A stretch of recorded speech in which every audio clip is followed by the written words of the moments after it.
Shalom semua. Malam ini kita sedikit berbeda. Kita mau sharing live. Jadi ini beri kesempatan tanggal 24 ini kepada istri saya untuk membagikan kesaksiannya bagi kita semua. Tidak terasa kita sudah masuk di penghujung tahun ini.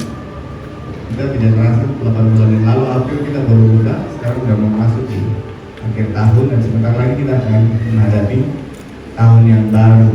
Sebabnya saya percaya bagi kita semua kita telah bercita-cita kepada ini. Sekarang kita akan mendengar kesaksian dari istri saya tentang apa yang terjadi dalam kehidupan dia. Puji Tuhan, Tuhan Yesus memberkati. Silakan.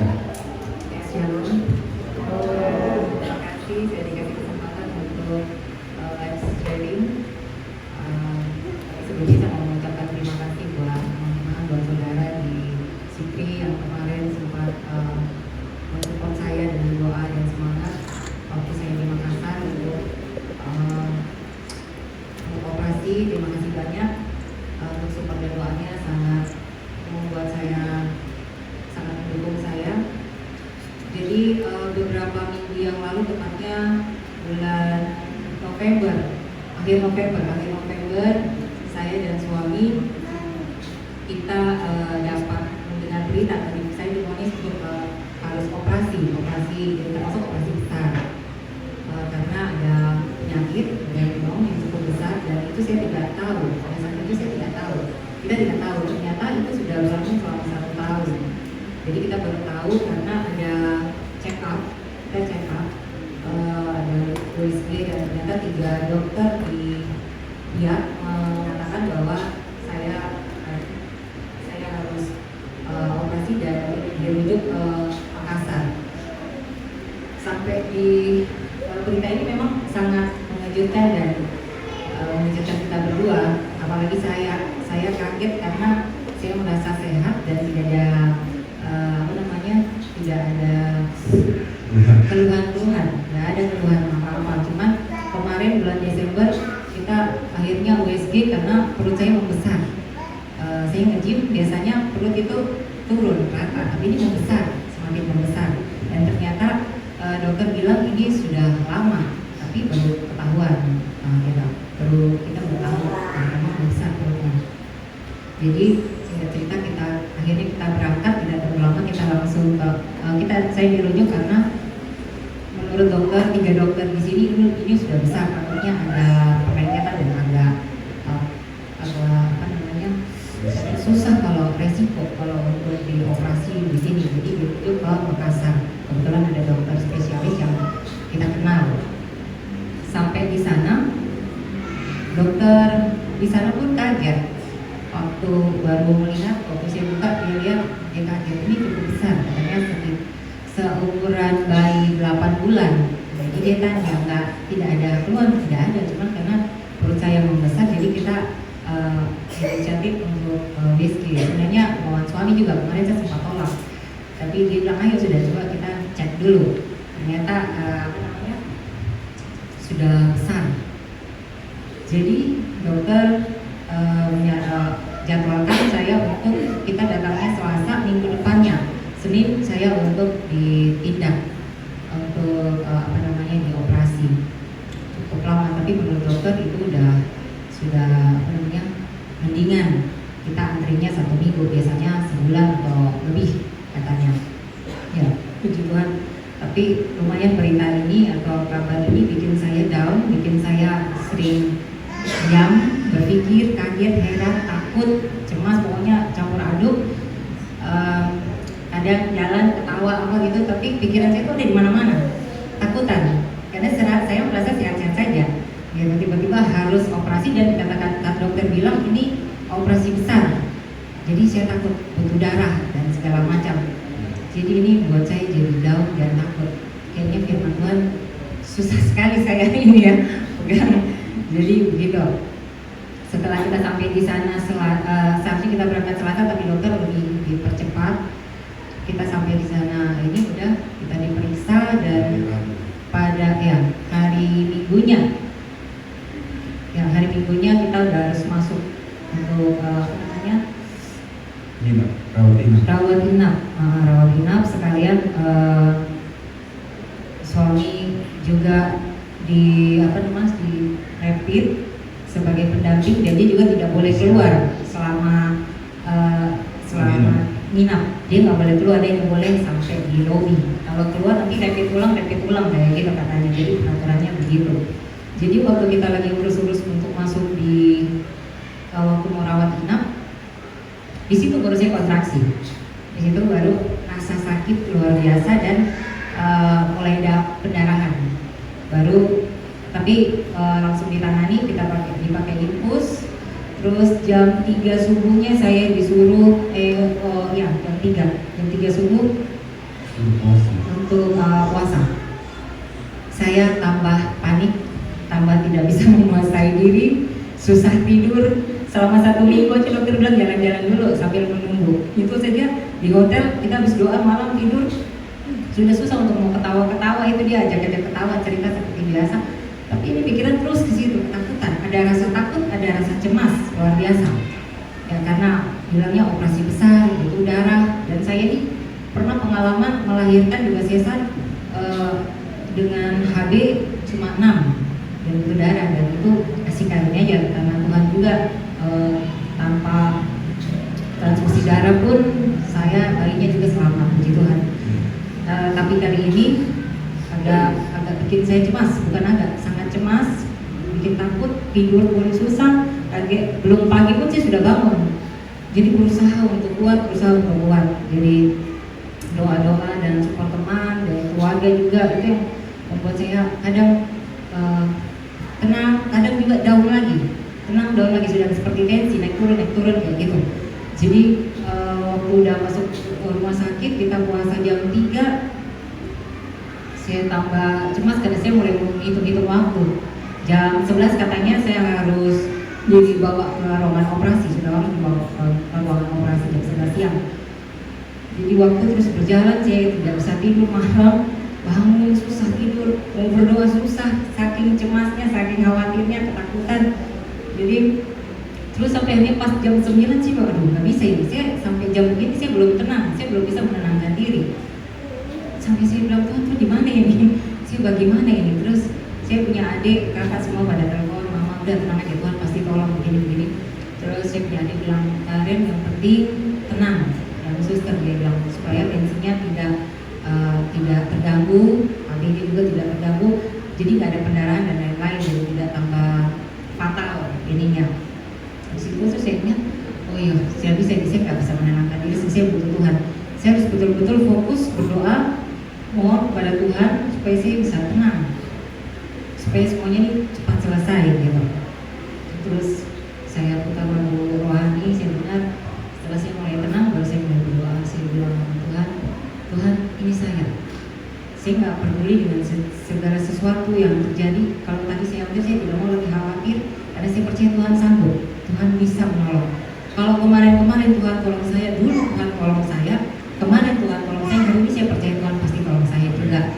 Waktu itu saya berdoa kayak gitu. Sudah terlalu banyak saya lihat, kemurahan Tuhan, kebaikan Tuhan dalam hidup saya, berkeluarga, pribadi, sebelum nikah sampai berkeluarga. Banyak sekali Tuhan buat kami, mujizat juga banyak yang saya alami. Jadi tidak ada alasan untuk saya khawatir sebenarnya. Jadi kekhawatiran itu timbul karena saya terlalu banyak berpikir, sehingga jadi ketakutan. Sampai firman-firman itu susah sekali saya ini. Mau berdoa aja susah sekali waktu itu. Tapi waktu itu saya ambil keputusan, nggak bisa. Kalau saya nggak ambil keputusan sekarang, saya minta Tuhan tolong saya.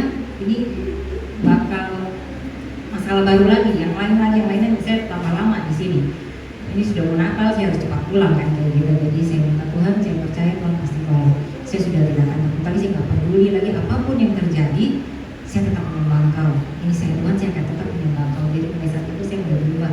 Tapi saya mulai rasa tenang sekali. Terus kedua ada masuk keluar, terus dia bilang tenang aja Tuhan pasti tolong dia, terus mensupport saya. Terus saya bilang ya amin. Saya udah mulai tenang di situ. Terus saya bilang Tuhan kalau boleh saya minta 2 hal. Yang pertama, saya tidak ketakutan, tidak ada rasa takut.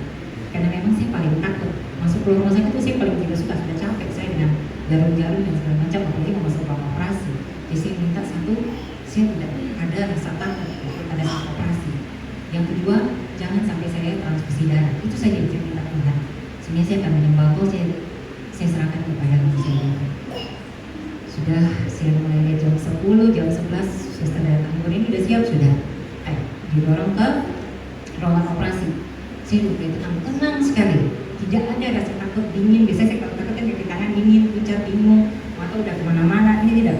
Saya tenang ya. Masuk di ruangan operasi kita tidak langsung operasi karena orang begitu banyak. Jadi saya masih menunggu sekitar setengah jam lebih. Saya lihat ini waktu itu anak muda semua, laki-laki perempuan pada keluar, ini anak muda semua yang dioperasi. Gak lama suster bilang begini, ayo kerja, ayo katanya. Terus didorong saya di bagiannya saya bilang, kan saya percaya bahwa pasti kemudian saya pasti selamat, saya pasti tidak terjadi apa-apa. Jadi sampai di sini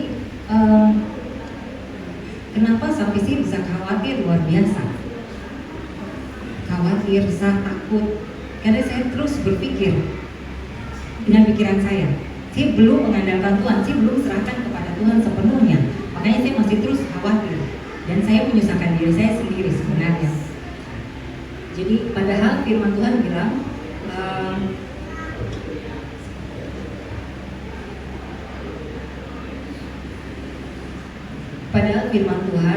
mengatakan di 1 Petrus 5 ayat 7, serahkanlah segala kekhawatiranmu kepadanya sebab ia yang memelihara kamu. Tapi saya belum serahkan semua kekhawatirannya saya masih terus, padahal saya bilang Tuhan Yesus tolong, Tuhan Yesus tolong saya. Sampai saya kayak waktu itu sempat bertanya-tanya, Tuhan, katanya Tuhan menyertai kita Tuhan, tapi saya tidak ngotot, saya tidak ini sih, cuma kayak rasa sedih, ada kata-kata itu yang keluar. Ternyata waktu saya tenang sedikit, saya berpikir bahwa ya saya belum serahkan segala kekhawatiran saya, ketakutan saya kepada Tuhan. Saya masih menahan-nahan. Padahal saya bilang Tuhan tolong saya, tapi saya masih menahan. Saya masih mau terus berpikir dan masih mau terus ketakutan, masih mau terus ke arah situ. Tuhan juga bilang ada dalam Mazmur 37 ayat 5, serahkanlah hidupmu kepada Tuhan dan percayalah kepadanya dan Ia akan bertindak. Waktu saya melakukan itu, saya serahkan keadaan saya kepada Tuhan, Tuhan bertindak. Pertama yang saya rasakan dia bertindak pertama kali itu, saya merasakan ketenangan yang tidak pernah, sebenarnya saya tidak bisa kalau saya tidak minta sama Tuhan. Saya merasakan ketenangan sampai masuk di dalam ruangan operasi, saya tenang sekali. Disuntik bius setengah, terus waktu mulai operasi, suster bilang begini, Ibu Reni, nanti sebentar kalau sudah mulai operasi kita masukin obat tidur, jangan jangan ditolak gitu, maksudnya ikutin aja, kalau ngantuk tidur, maksudnya dia gitu. Saya iya, oh iya. Jadi pada saat itu saya lihat ke atas kan, di lampu operasi itu, di lampu itu terang gitu, maksudnya ada kayak ada kaca gitu, cermin gitu di situ. Di sini bisa lihat persis dokter kerjakan ini gitu. Jadi waktu suster lihat itu, suster tutup, tapi saya ingin tahu saking tidak takutnya. Padahal saya itu paling takut sebenarnya lihat kayak gitu, tapi karena sudah tidak takut dan penasaran jadinya. Jadi saya pakai gigi karena tangan saya kiri kanan di infus begini kan. Jadi saya pakai gigi sedikit itu saya kasih turun, saya mau lihat. Jadi mulai dari dia belah, dia buka, berani, dia buka itu saya punya si perut itu, aduh Tuhan. Tapi saya tidak takut. Saya lihat, saya mulai tambah penasaran, pengen tahu. Ini sampai di mana, terus kenapa, bagaimana? Waktu diangkat ternyata dia belum potong-potong. Terus kita kasih ternyata ada dokter spesialis. Sebenarnya dia suruh saya masuk. Ya. Karena dia ingin saya lihat. Saya bilang jangan, gue suruh saya lihat. Karena kalau saya tidak masuk, saya lihat saya tidur lagi. Karena kan itu isi perut semua dikeluarin kan. Dibuka, begini. Jadi akhirnya ada satu dokter spesialis yang mereka panggil. Ternyata mereka cara dokter urologi. Ya, dokternya lagi. Terus sama dokter dibilang yang operasi saya dibilang di subur ini ada ada perlengketan dan cukup parah katanya. Saya tidak takut, saya tidak panik. Saya cuma bilang, oh iya dokter. Saya sambil melihat lagi, mau lanjutkan. Cepat dokter mau lihat sampai dulu gimana ya. Sudah dikerjain kan, dipotong terus ternyata memang ada sobekan gitu, terus dia jahit semuanya sampai dengan di perban. Saya lihat, sudah selesai dan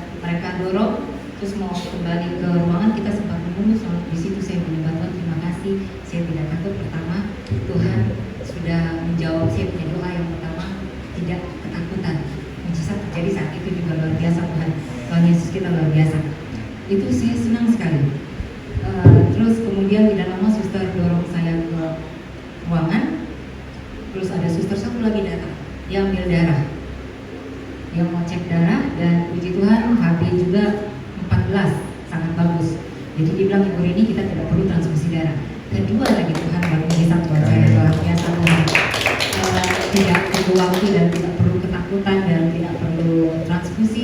Tuhan sudah menjawab doa saya bersyukur sekali. Akhirnya saya menyembah, saya sangat senang. Saya bilang terima kasih Tuhan, Tuhan sudah menjawab doa saya. Memang bukan kali ini kita mengalami mujizat sebenarnya, tapi sering kali juga kita khawatir karena keadaan kita, karena kondisi kita. Jadi itu yang membuat kita kadang terlalu fokus sama keadaan kita, sama kondisi kita. Kita lupa bahwa Tuhan sudah banyak menolong kita, banyak sudah kita alami mujizat sama Dia, banyak sekali anugerah yang Dia berikan kepada kita. Gak ada alasannya buat kita untuk tidak percaya. Jadi kalau misalkan kita di dalam masalah, kita cepat-cepat serahkan diri kepada Tuhan. Kita berdoa, kita serahkan segala permasalahan kita. Tuhan sanggup. Tuhan tidak melihat status kita, dan Tuhan tidak melihat, karena gini, menurut saya semua manusia itu berdosa. Saya pun berdosa. Saya nggak bilang saya suci atau kudus, enggak. Saya berdosa, yang paling tahu itu Tuhan. Tapi kalau saat ini kita berdoa, kita minta. Jadi mujizat itu buat siapa saja bisa terjadi. Waktu kita minta ampun saat ini juga, Tuhan dengar. Tuhan bukan manusia yang masih mengingat-ingat. Iya saya maafkan. Terus besok-besok kalau ketemu, kok bisa tidak tolong saya ini. Aduh ini. Saya begini. Karena dia masih mengingat-ingat. Tapi Tuhan tidak. Tuhan hanya minta serahkanlah kekhawatiranmu kepadanya.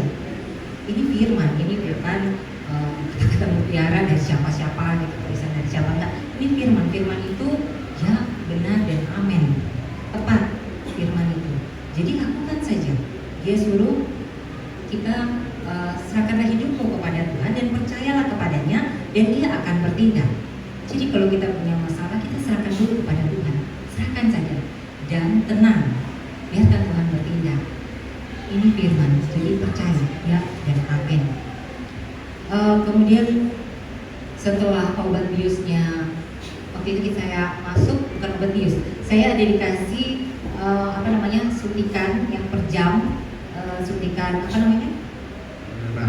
penenang gitu, seperti morfin gitu ya. Jadi kayak mulai-mulayan terus tenang. Jadi sama sekali tidak rasa. Itu selama berapa jam saja. Jadi waktu itu dari sore sampai besok pagi itu sudah habis, sudah harus dicabut, nggak boleh lanjut. Katanya bisa bikin mual efeknya. Jadi mulai lanjut dengan suntikan dari infus, ya, gitu. Itu baru mulai sakit itu, mulai rasa sakit, miring sedikit sakit, miring sebelah sakit. Jadi saya tinggal tidur saja kayak padahal dokter bilang coba belajar jalan, jangan belajar bergerak. Tapi saya tidak mau rasa sakit, saya orangnya tidak mau rasa sakit dan cepat-cepat ingin sembuh. Cuma nggak bisa. Kalau kita di dalam proses, kita tidak bisa terburu-buru. Ada waktunya Tuhan, ada caranya Tuhan. Suami kadang suka bilang begini, kalau Tuhan belum jawab doa kita atau masalah itu belum selesai, gitu, itu artinya Tuhan mengajarkan kita untuk tetap tenang dan tetap bersyukur.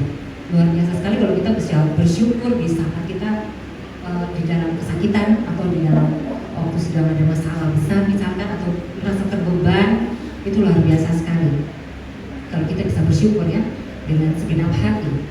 Saya percaya Tuhan pasti mendengar, Tuhan pasti menangkan air mata kita, Tuhan pasti menjawab doa-doa kita.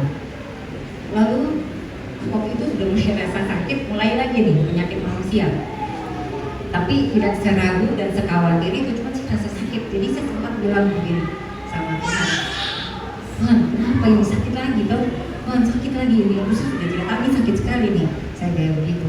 Katanya Tuhan jaga, katanya Tuhan sertai lagi. Tapi saya dari dulu itu saya selalu begini. Kalau kita sakit atau kita sedang susah, saya selalu bilang sama diri saya sendiri ya, bukan Tuhan izinkan. Menurut saya karena Tuhan itu maha benar, bagi saya Tuhan itu maha benar, maha kuasa. Jadi di sini jadi Tuhan itu tidak pernah menurut saya Tuhan tidak mengizinkan. Sebenarnya Tuhan tahu kalau saya sakit, atau Tuhan tahu saya sedang punya masalah. Jadi menurut saya Tuhan itu kan memberikan kebebasan buat manusia mengambil keputusan, kebebasan untuk mengambil keputusan, untuk bertindak, bebas. Pokoknya Tuhan memberikan kebebasan. Jadi waktu saya rasa begitu, terus saya melihatkan kenapa sih bisa begini. Nah, tapi saya nggak bisa menyalahkan Tuhan, karena buat saya Tuhan pun terlalu benar, gitu. Jadi saya mengaku Tuhan saya pasti salah. Kadang Tuhan beri kita kebebasan, tapi Dia juga memberikan firman-Nya untuk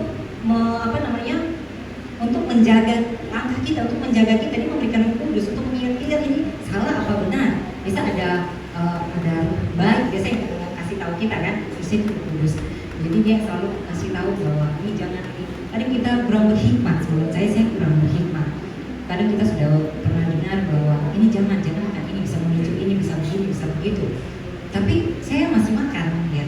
Jadi saya bilang sama Tuhan, ini salah saya, ini kesalahan saya kurang berhikmat. Seperti begitu. Jadi saya nggak bisa bilang Tuhan izinkan, karena di Yeremia 29 ayat 11 sampai 14 bilang, sebab aku ini mengetahui rancangan-rancangan apa yang ada padaku mengenai kamu. Demikianlah firman Tuhan, yaitu rancangan damai sejahtera dan bukan rancangan kecelakaan. Firman ini saya pegang dari dulu. Jadi kalau saya sakit atau saya lagi susah atau saya nggak pernah bilang Tuhan izinkan, enggak. Tapi saya bilang Tuhan tahu, karena segala sesuatu akibat dari ini tuh akibatnya karena saya begini. Jadi saya begitu di Tuhan. Oh iya, mungkin saya kurang hikmat, mungkin saya kurang ini.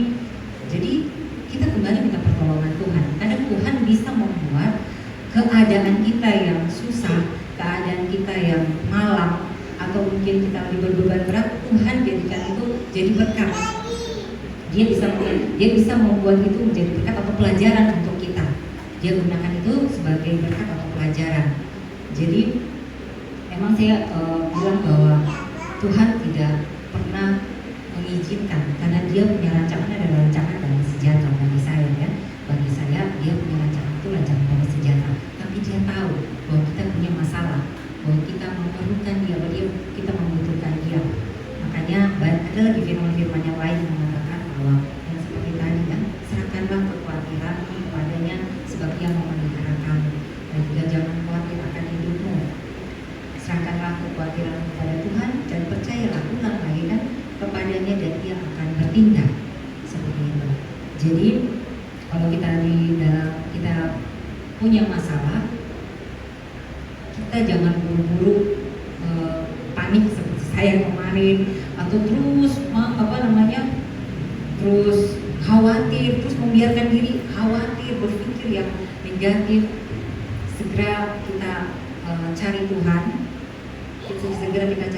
kita berdoa, kita serahkan segala kekhawatiran kita, segala permasalahan kita kepada Tuhan, karena Tuhan berjanji Dia akan bertindak.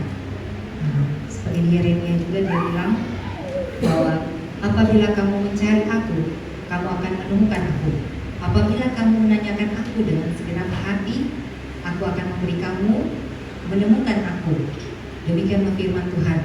Dan aku akan memulihkan keadaanmu. Jadi Tuhan mengatakan, kalau kamu mencari aku, kamu akan menemukan aku, katanya Tuhan. Jadi kalau kita cari, kita pasti menemukan Tuhan. Dan apabila menanyakan aku dengan segenap hati, seperti kemarin waktu itu saya lakukan dengan segenap hati, artinya saya benar-benar pasrah dengan segenap hati, saya menanyakan Tuhan, doa, gerakan, aku akan memberi kamu menemukan aku. Demikianlah firman Tuhan, dan aku akan memulihkan keadaan. Puji Tuhan, saya dimulihkan. Terima kasih. Yang ingin saya sampaikan kepada kita semua, kita sebagai keluarga di C3 itu sangat membutuhkan namanya saling mendukung. Amin. Kalau tidak saling mendukung, saya pikir kalian tidak akan bisa lihat kita dua suami istri hari pada saat ini. Itu semua karena dukungan doa dari teman-teman sekalian. Saya ingat waktu kita mau berangkat,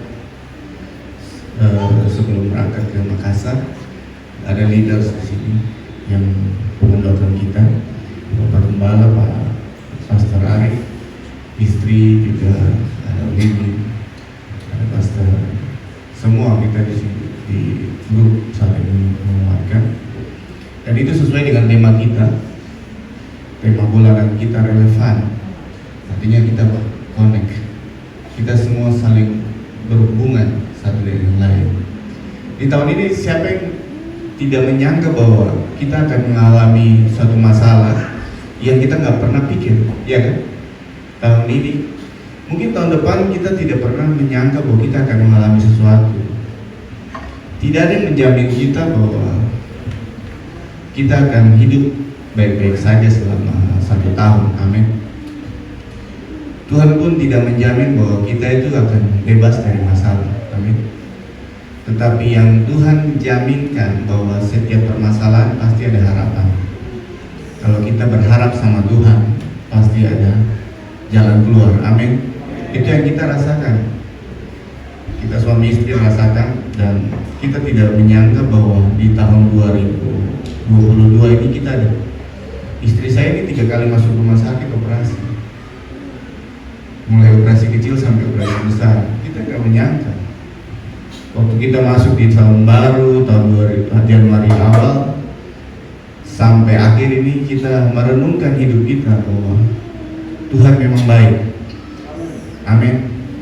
Saya waktu istri saya masuk ke ruang rumah sakit, saya tiba-tiba tergetar hati saya tiba-tiba menangis, padahal saya itu orangnya tegar.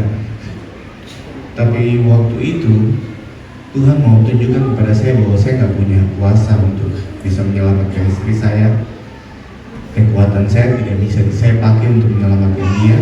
Pikiran saya, akal saya, atau uang saya nggak bisa. Yang bisa hanyalah doa kepada dia, dan Tuhan bertindak membuat mujizat, amin. Mungkin teman-teman di sini keluarga C3 dan mungkin yang ada luar, kalau saat ini saudara punya persoalan, ada tantangan, saya mau bilang bagi kita semua bahwa Tuhan itu berikan kita harapan. Harapan yang pasti. Dalam keluarga saudara pasti dipulihkan.